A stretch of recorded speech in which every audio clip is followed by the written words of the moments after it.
Hello, hello, hello.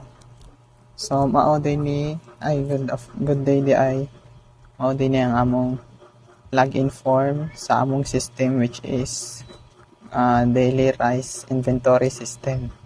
So, if mag-login ka sa admin which is predefined na, mao ni siya ang dashboard sa admin. Na mao ni siya ang sidebar sa admin na include sa home, report log, add member, notification. Yeah. Log-out na po yung log-out. Dayon, makita nimo diri ang best selling, ang kaning brand, ang mga brand sa sikoan sa business.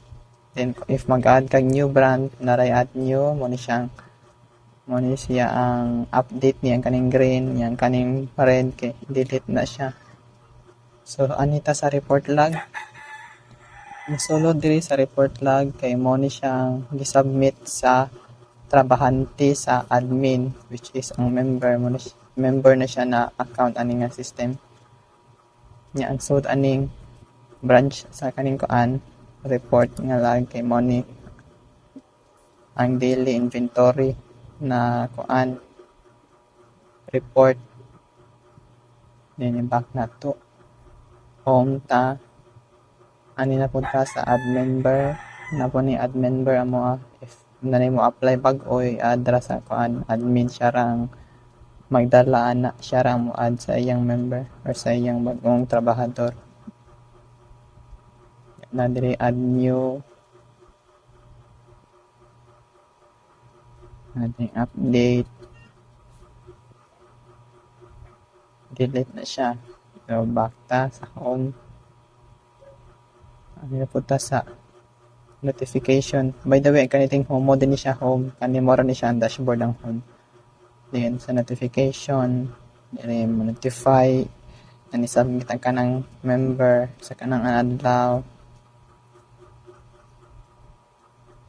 Ano siyang so may if itong mo siya maanhin din siya sa report mo kung unsang gi-submit anang orasa maanhin din siya sa kaning report log which kaning gi-submit sa to.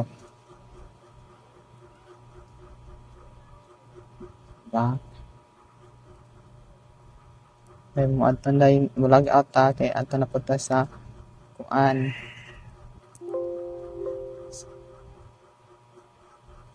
Ato na punta sa member or sa katong trabahador na dashboard mo ni siyang sud sa dashboard ato nila na diri ang kani mo niyang form para sa kanang kuan